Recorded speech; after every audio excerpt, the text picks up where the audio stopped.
All the pages had gone. All the staff had gone.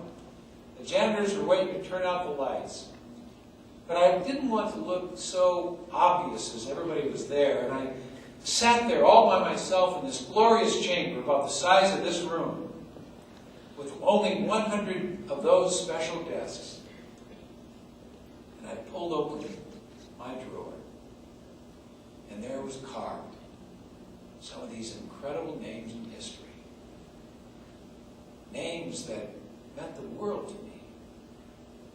Jack Robinson from Alabama, Robert C. Byrd, and George Mitchell, people that I had worked with. One name was carved larger than all the others, and it wasn't even a name, it was just 3 initials. LBJ.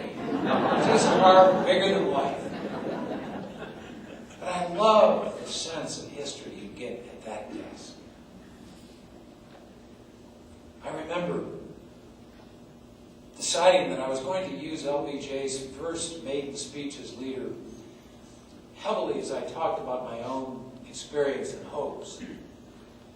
LBJ, when he became leader, was sworn in and talked about the fact that he had spent a year in Dakota, Texas as a teacher 40 years earlier. He said, I never dreamed that 40 years after I was there, I'd ever had the chance to affect the lives of those people. But you never forget the scars of hatred and poverty in the face of a hopeful child. And now I have power. And I'll let you in on a little secret. I intend to use it.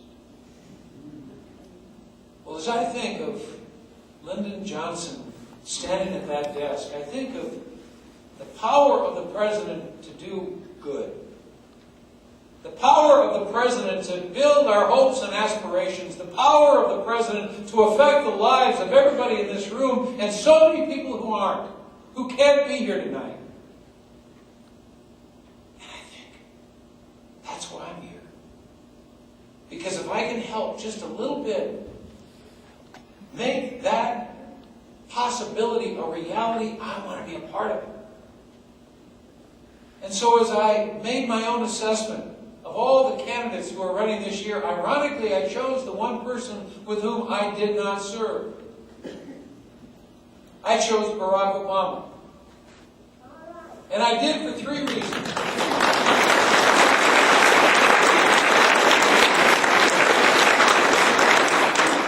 I chose him in part because I happen to believe that he is right on virtually every single issue for which I care deeply.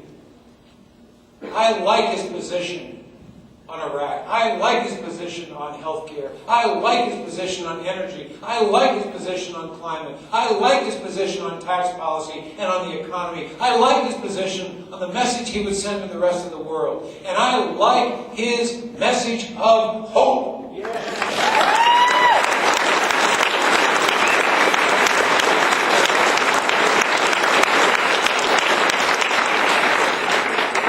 But it goes beyond my passion for his passion.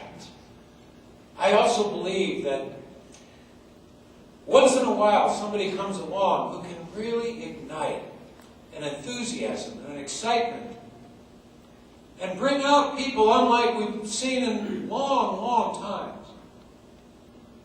I was a young man, and I know that some of you are much, much younger than I am, so you'd never remember this, but back in the 60s, some of us got very excited about John and Robert Kennedy. Some of us got very excited about Martin Luther King. Some of us got very excited to hear George McGovern here in South Dakota. Some of us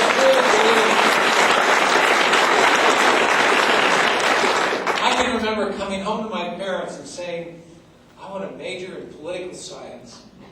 They said, you've got to be kidding. We're thinking more medicine or engineering. You're talking about political science. And I remember my father at the kitchen table saying, what in the world do you do with a political science degree? He said, I don't know, but I want to be in public service. I want to be in politics.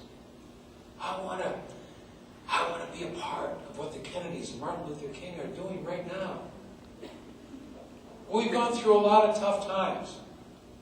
We went through the 70s and Watergate and all the malaise. And we went through the 80s with all of the problems of Nicaragua and the Contras and the scandals. We went through the 90s with all the problems that we had to go through and the impeachment.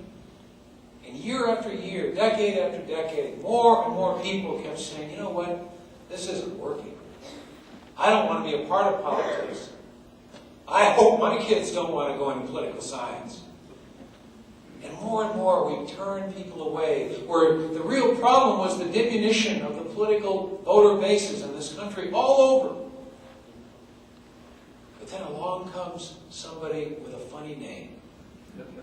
And not only a funny name, but someone who happens to be African American. And people get excited again. 4 years ago, 140,000 people voted in Iowa. This year it was 290,000.